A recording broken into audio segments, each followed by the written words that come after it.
Hello. Welcome to Reality Stories, where stories do come alive. Please subscribe and share with friends. Now relax and enjoy the story. The day started with a strange feeling in Lydia's stomach. Not pain, just fluttering, like butterflies dancing in a small box. She had been feeling dizzy for a week now. Tired. Weak. Her food cravings were strange, too. Last night she ate mango and boiled eggs at 2 a.m., standing in front of her bathroom mirror in their small two-bedroom flat. Lydia stared at the test strip. 2 red lines. Her hands shook as she dropped it into the sink. "I'm pregnant," she whispered. No, this can't be real." Her heart thudded as she grabbed the second test kit from the pack. She took the test again. Same result. 2 lines. She sank onto the bathroom floor, holding her stomach. God, what am I going to do? She was 27, a nurse at Fairhealth Clinic. She had just started saving to move her mother, Grace, to a better apartment. Now this? Martin would flip. He always said, "This is not the right time for kids. Let's build first." She pulled herself up, washed her face, and forced a smile before stepping out. Her mother was already up, sitting in her favorite chair near the window, wearing her usual thick scarf. "Morning, Mama," Lydia said, trying to sound normal. "Morning, my daughter." Grace smiled weakly. "How was night duty?" "Long and boring." She kissed her mother's forehead. "Let me make you tea." But as Lydia moved toward the kitchen, she heard a sudden thud behind her. "Mama?" She turned to find Grace slumped sideways in her chair, gasping. "Mama!" Lydia dropped everything and rushed to her. Her mother's face had gone pale, her breathing shallow. She grabbed her mother's wrist. Pulse was weak. Her lips were trembling. Lydia didn't panic. She was a nurse. She knew what to do. She dialed a hospital emergency line, and then picked up her mother in her arms like a child. At Fairhealth Hospital, doctors ran around her. Machines beeped. Oxygen masks were strapped on. Dr. Kelvin Ross came out after 20 minutes. His expression serious. "She needs surgery. Fast. Her kidneys are failing, and we've noticed internal bleeding." Lydia's eyes widened. "Surgery? But she was just weak a few minutes ago." "This isn't new, Lydia. It's been building up. She must have been hiding the pain." "How much will it cost?" she asked, fearing the answer. Dr. Ross sighed. "Nigerian naira 6 million. Lydia staggered back like she had been slapped. "Nigerian naira 6 million? Her voice cracked. "Yes. We need a special blood filtration process, plus surgery and 5 days of ICU care. We can start with a deposit of 3 million Nigerian nairas. The sooner the better." Lydia looked through the glass window at her mother, lying still with tubes in her arms. "I don't have that kind of money," she whispered. "I barely make 80,000 Nigerian nairas a month. Try your boyfriend or anyone you trust." Lydia nodded slowly, her eyes stung with tears. She placed her palm on her belly again. 2 heartbeats, her mother and her child. But she told no one yet, not even Martin. Martin Blake always knew how to make an entrance. He strolled into Lydia's apartment later that evening, dressed in his usual crisp shirt and designer sneakers, holding a nylon bag. "Guess who brought you pepper soup?" he smiled, kissing her cheek. Lydia smiled faintly. She didn't even have the strength to fake excitement. She sat him down and poured out everything. Her mother's collapse, the surgery, the cost. Martin's smile slowly faded. "Nigerian naira 6 million, he repeated, scratching his head. "Yes, I know it's a lot, but she'll die if she doesn't get that surgery." He stood up and paced the room. "Lydia, I don't even have 600,000 Nigerian nairas. My tech app hasn't taken off yet. Investors are dragging their feet. You promised me that money was coming soon," she said. "It is, just not now." She blinked back tears. "So, what do we do?" Martin sat down and took her hand. "Look, baby, let me talk to my sister, Miranda. She just closed a big legal case. She might help." Lydia sighed. "Please, just talk to her. I can't lose Mama." "I can't."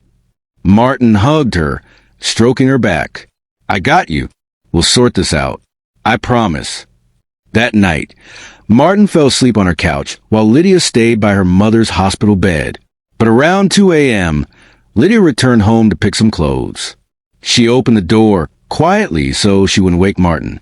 But as she stepped inside, she heard his voice, speaking softly on the phone. She froze. Martin was pacing the room, whispering, "Listen, Tund, I'm telling you, if I don't get out of this country this month, I'm finished. These people are after me. I owe 12 million Nigerian nairas.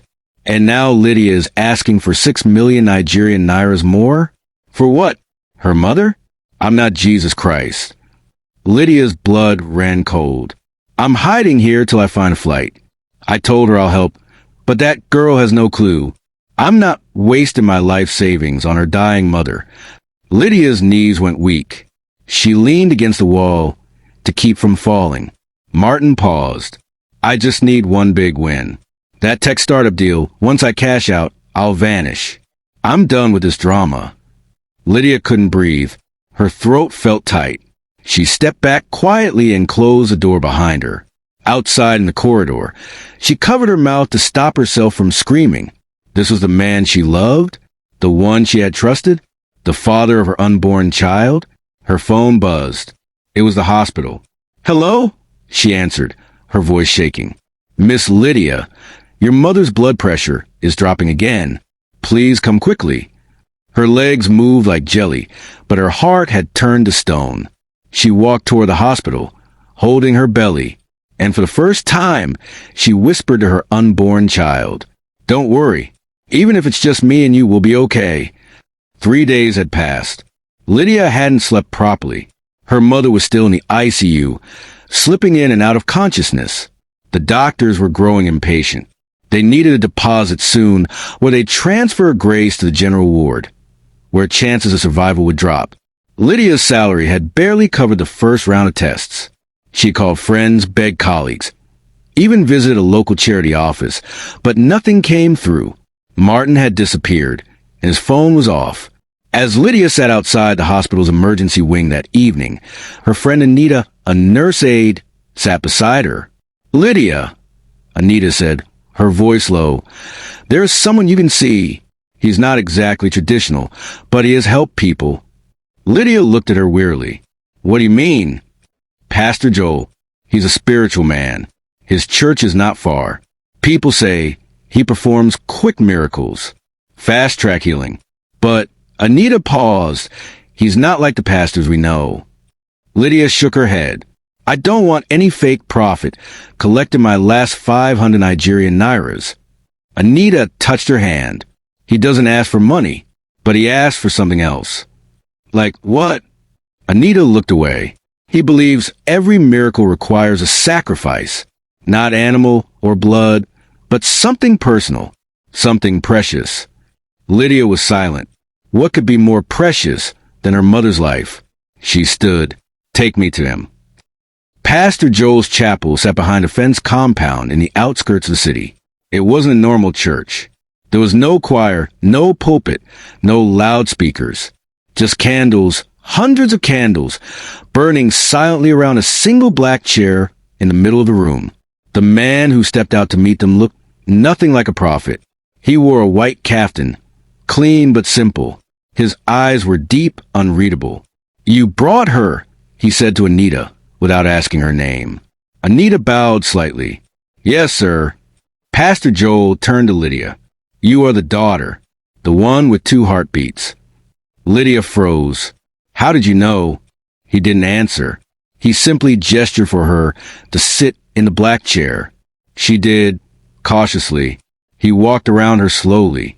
"There are 2 forces pulling at you," he said. "One breath fading, one just beginning, and you stuck between them." Lydia blinked back tears. "Can you help my mother? She's dying. I need her. She's all I have." He stopped in front of her and looked into her eyes. "I can help her, but not without balance." "What balance?" she whispered. "Every miracle has a price," he said calmly. "You must give up something precious to receive something powerful." Lydia swallowed hard. "Like what?" "Something connected to your soul. A secret, a dream, a piece of your future.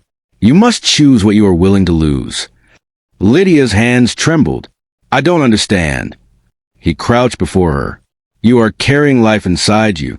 You carry a future.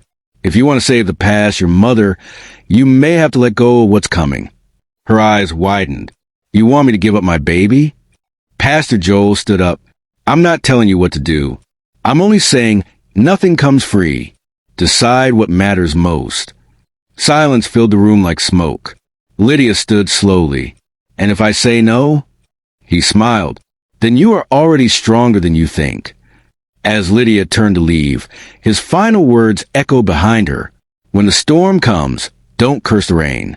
Ask yourself why the sky is crying. Back at the hospital, the storm had already begun. Grace's body was weakening. Machines beeped louder.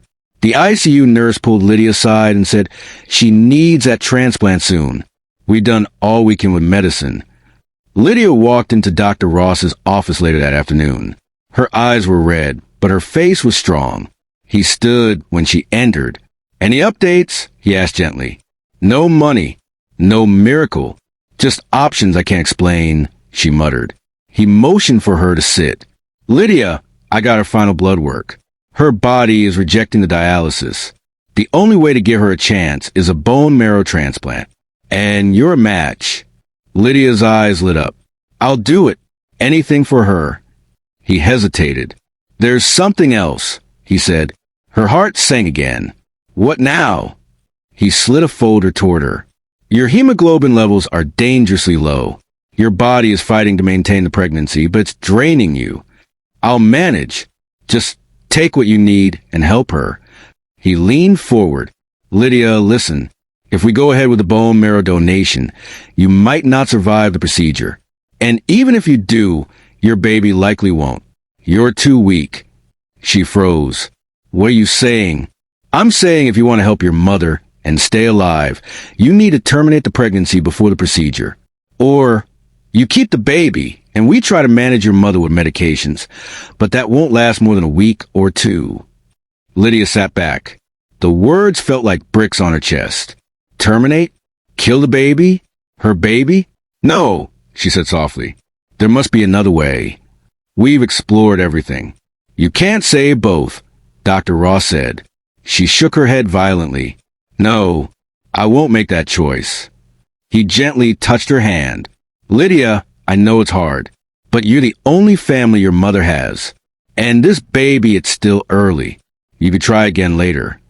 Lydia pulled her hand away. You sound just like the pastor. What pastor? She looked away. Never mind. Dr. Ross sighed. You don't have to decide now, but time is ticking. I'll give you 2 days. As she walked out, she passed the nursery window. She stopped. A young woman inside was holding a newborn boy. The baby's tiny fingers wrapped around his mother's thumb. The mother was crying, smiling. Lydia placed her hand on her belly again. Inside was her child, her future, her last connection to life after all she had lost. But her mother, her rock, her shield, her reason for everything, lay inside the ICU, clinging to breath. 2 heartbeats, 2 worlds, 1 choice. That night, Lydia stood at her window, staring into the dark sky. She whispered, Mama, baby, I can't lose both of you. And silently, for the first time, Lydia cried not from pain, but from knowing that no matter what she chose, someone she loved would be lost. The air in the hospital felt heavier that morning. Lydia had barely slept. Her eyes were sore, her body weak, and her mind filled with a storm of voices.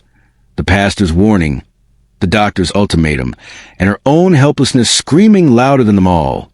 She sat at her mother's bedside again, watching the slow rise and fall of Grace's chest. The woman who had carried her through life was now clinging to hers. A small brown envelope peeked out from under Grace's pillow. Lydia reached for it carefully. It was sealed. Her name was written on the front, in her mother's familiar handwriting. To my Lydia and the little heartbeat I will never meet. Lydia stared at it for a moment, her throat tightening. Her fingers trembled as she opened it. Inside were 2 handwritten letters. She opened the first one, addressed simply, To my daughter, my light, my Lydia, if you're reading this, then God has decided that I must rest. I don't know what you're going through right now, but I know you. You're stronger than you think. You have always been.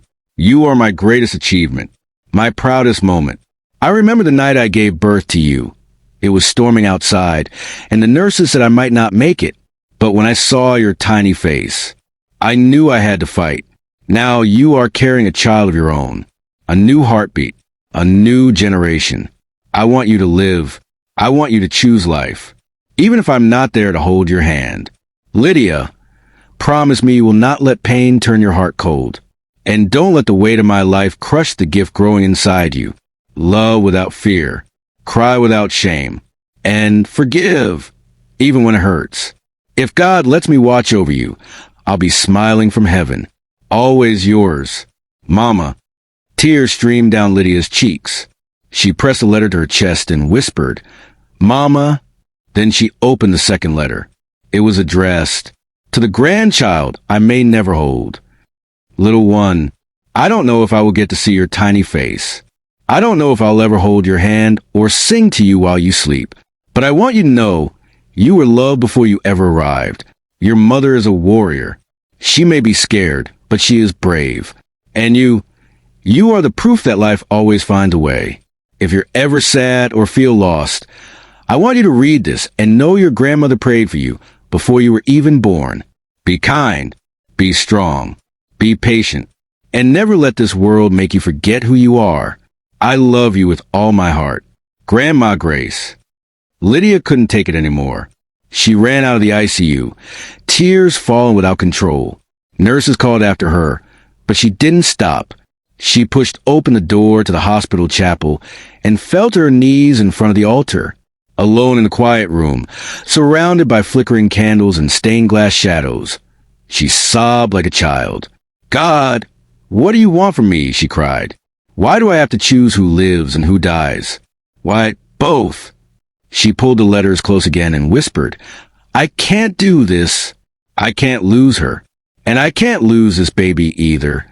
And then, almost like a whisper on the wind, she heard her mother's words echo in her mind. Love without fear. Forgive even when it hurts. But nothing hurt more than the decision still ahead. By evening, Lydia had managed to pull herself together. She stepped outside the hospital to get some air and check her phone. Still no call or text from Martin. She tried again. No answer. It had been 5 days since his last message. Just a week. I'll figure something out. And then complete silence. As she stood there, debating whether to go home or sleep on the waiting bench again, her phone buzzed. It was a message from a number she didn't know. Camera photo attached. She opened it. Her heart dropped. There was Martin, dressed in a sharp black shirt, with another woman in his lap, laughing and kissing him. They were at some rooftop lounge. Champagne in one hand, middle finger in the other. The message underneath said, just so you know, you're not the only one he's been lying to. Open your eyes. Jay. Lydia felt dizzy. The ground felt unstable. She grabbed the wall for support. She knew the woman in the photo. It was Pamela, Miranda's best friend. The same Pamela who had once smiled at Lydia like they were sisters. Rage and betrayal flooded her chest. She couldn't stay silent anymore. She took a cab to Martin's house. The house was locked, but the compound gate was open. Lydia walked in with fire in her steps. Just as she reached the front porch, Miranda stepped out. She looked shocked at first, but then she smirked. Well, look who finally decided to stop crying, Miranda said, arms folded. Lydia stepped closer. Where's Martin? Miranda shrugged. Gone. With someone who actually makes him happy. Lydia clenched her fists. You knew. You both knew I was pregnant and needed help. And you stood there, pretending to care. Miranda scoffed. Pregnant? Lydia, you've always been the pity case. Always needing something. Always struggling. Martin was tired of playing savior. Tears stung Lydia's eyes, but she didn't back down. He loved me. No, Miranda snapped. He used you, and I let him, because you were never a threat. just a side story in his real life. Lydia's voice cracked. You're evil. No, sweetheart, Miranda said with a fake smile. I'm honest. And here's some more truth. She stepped closer. You will never be enough for the kind of life you're chasing. You were just a charity case in our lives. Lydia's hand trembled at her side, but she didn't swing. She didn't shout. She looked Miranda in the eye, nodded slowly, and whispered, Thank you. Miranda blinked. For what? For finally showing me who you really are. And with that, Lydia turned and walked away.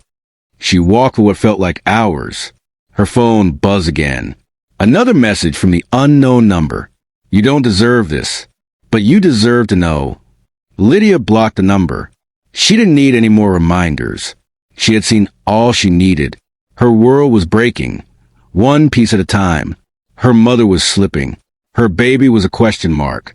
Her lover had turned into a stranger, and her closest allies had become knives. But somehow, through the pain, something inside her began to harden. Not in bitterness, but in strength. Maybe Pastor Joel had been right. To say what matters, she would have to give up something precious. But now the question was, what exactly was still worth saving? Lydia sat quietly on the wooden bench just outside the hospital's maternity ward. Her hands rested on her small, growing belly. The letters from her mother were folded tightly in her handbag like fragile hope. The night breeze whispered against her skin, and her eyes looked tired, not just from sleeplessness, but from the weight of her soul. Suddenly, a familiar voice interrupted her thoughts. You should be resting. Lydia turned and saw Dr. Ross, still in his white coat, walking toward her with 2 cups of warm tea. She managed a tired smile. You should be inside. It's past midnight. He handed her a cup and sat beside her. I couldn't sleep. I knew you'd be here. There was a moment of silence. Lydia stared into the steam rising from the cup. Then Dr. Ross broke the silence. You haven't told anyone yet, have you? Lydia looked up. Told them what? That you're pregnant and that your baby's life is in danger because of your condition. She shook her head. How could I? I haven't even decided what I'm going to do. He nodded slowly. That's the hardest part, isn't it? When life forces you to choose between 2 people you love. Lydia blinked. What do you mean? Dr. Ross turned to her fully, his voice lower now. I've watched you for months, Lydia. Not just as your doctor. I've seen how strong you are, how much you love your mother. And now this child, too. Lydia's eyes searched his. There was something different about the way he was looking at her. Softer, deeper. He took a breath. I need to tell you something. I've kept it in for a long time. Lydia's heart skipped. Dr. Ross continued, carefully choosing his words. I have feelings for you, Lydia. The cup in her hands trembled slightly. He added quickly, I know it's not the best time, and I know you're confused, but I can't stay quiet anymore. You deserve to be loved. Fully, honestly, not in the shadows. Not by a man like Martin. Lydia's eyes widened. You knew about Martin? He nodded. Everyone in this hospital talks. I saw the way he treated you. The way you cried after his visits. Lydia dropped her gaze. Dr. Ross reached into his coat and brought out a white envelope. This is 6 million naira, he said gently.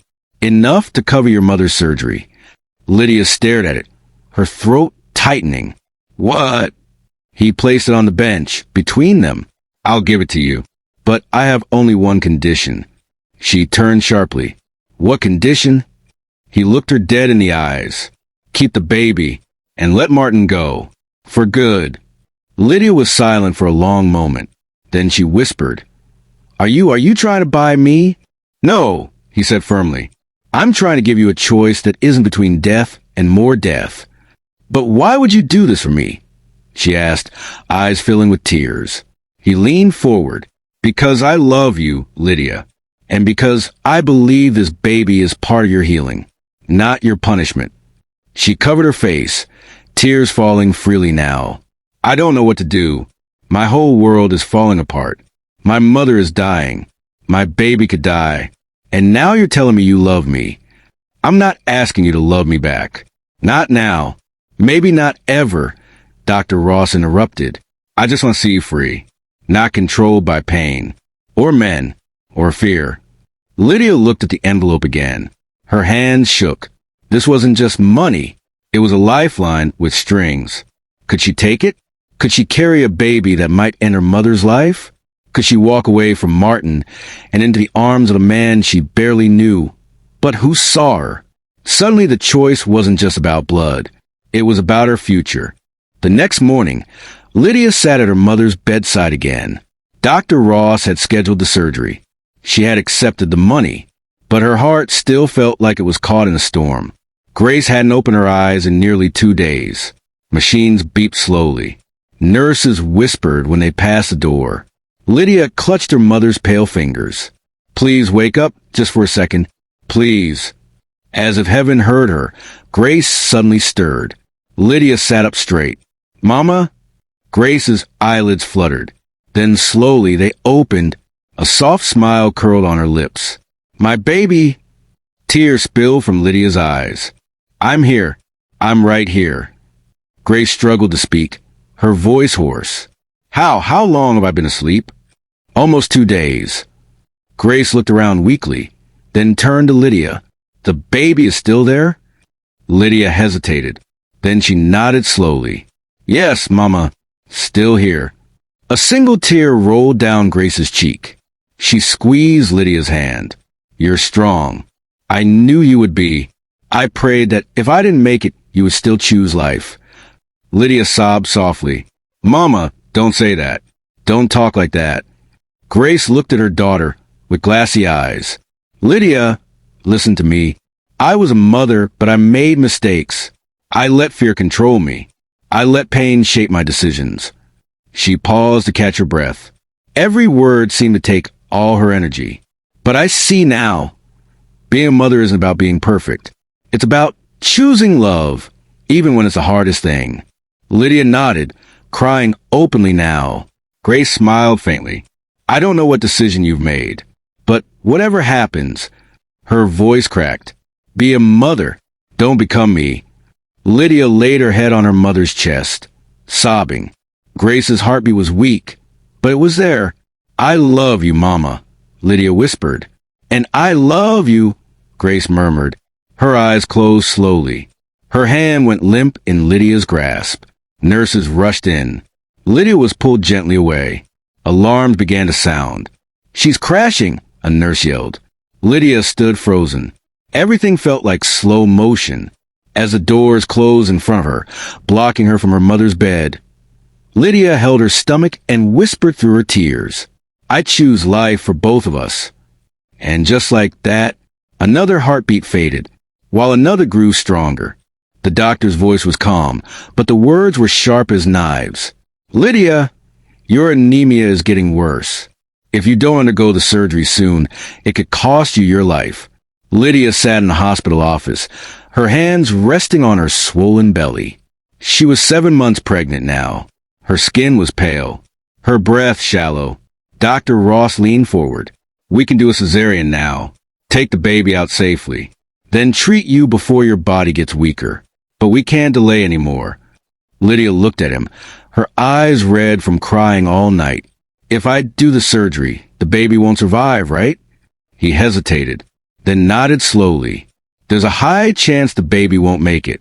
You're the only compatible bone marrow donor for your mother. If we wait too long, you both might die. Lydia's voice was barely a whisper. So you're saying I have to choose? Dr. Ross closed his eyes for a second. Yes, you have to choose, Lydia. It's either you want to go to surgery now, save yourself and try again someday, or you carry the baby to term and risk your life. She stared down at her stomach. Her baby kicked lightly, as if sensing the tension. Her mind flashed back to her mother's last words. Be a mother, don't become me. Then she thought of Dr. Ross, the man who had shown her love without asking for anything back. And Martin, the man who betrayed her and disappeared. And finally, she thought of Grace, the woman who had given her everything and was now barely holding on to life. She looked back at Dr. Ross. I've made my choice. He blinked. You have? Lydia nodded, Her voice was steady. I won't do the surgery. I will carry this baby to term. I'll risk my life, but I won't take another one to save mine. Dr. Ross stood from his seat, stunned. Lydia, she held up a weak hand. Please don't try to stop me. I've prayed. I've cried. I've listened to my heart. And it tells me this child is my reason to live. Tears filled Dr. Ross's eyes. But your mother, she's gone. Lydia looked away. A single tear slipped down her cheek. She died this morning before I came here. Quietly, peacefully, just like she lived. The nurses told me she held my photo in her hand when she passed. Dr. Ross sat down again, slowly. Lydia, I'm so sorry. Lydia wiped her tears and looked out the window. I couldn't save her, but maybe, just maybe, I can save this baby. And if I died trying, at least I died for something that matters. He leaned forward. Then let me be by your side. Let me take care of you, every step of the way. She looked at him, tired but grateful. Thank you, Ross. But if I don't make it, promise me you'll tell my baby who her mother was. He took her hand. I promise. The rain fell gently outside the small hospital in Abaddon. Inside room 204, a newborn baby cried for the very first time. It's a girl, the nurse shouted. Lydia lay on the hospital bed, sweat pouring from her forehead. She was weak. Her lips trembled. Her hands barely had the strength to move. But when the nurse placed a tiny bundle in her arms, everything else faded. The baby had her nose, her mother's eyes, and the softest cry Lydia had ever heard. She smiled, even though she felt like she was floating between life and death. Gracie, she whispered. Your name is Gracie, after the strongest woman I ever knew. Tears rolled down her cheeks. Dr. Ross rushed in, still in scrubs. His face was filled with fear. Is she okay? He asked the nurse. The nurse smiled. She's a miracle. Then she added, but Lydia lost a lot of blood. She's very weak. Ross sat beside her, gently brushing the hair from her face. You made it, he whispered. You did it. Lydia smiled faintly. I kept my promise. Ross held her hand tightly. Rest now. I'll take care of both of you. Hours passed. Lydia drifted in and out of sleep, but Gracie never left her arms. Later that evening, a nurse brought in a small brown envelope. This was in your mother's old drawer, she said. We found it after we cleaned her room. Lydia opened it slowly. Inside was one last letter, written in her mother's careful, curved handwriting. She unfolded it and began to read. My dearest Lydia, if you are reading this, then it means my time is truly over. And I pray you are alive to hold your child. You have always been the light in my darkness, my reason for fighting, my only treasure. I know I wasn't a perfect mother. I know I made mistakes, but I never stopped loving you, never stopped believing that you would grow into a woman stronger than I ever was. I wanted to be there for your wedding, for your baby's first steps, for all the things we missed while I was too busy surviving. But even if I'm not, I need you to know this. You are my greatest gift. You are already a better mother than I could ever be because you made the hardest choice. I will always be proud of you. Now go live, love, be free, and tell my granddaughter that she carries the name of a warrior with all my heart. Grace. Lydia finished the letter with tears streaming down her face. But for the first time in a long time, she didn't cry from sorrow. She cried from peace. She looked down at Gracie, who was sleeping soundly in her arms, and she smiled. We made it, Mama. We made it. She kissed her daughter's forehead, and a single tear rolled down her cheek. The last tear,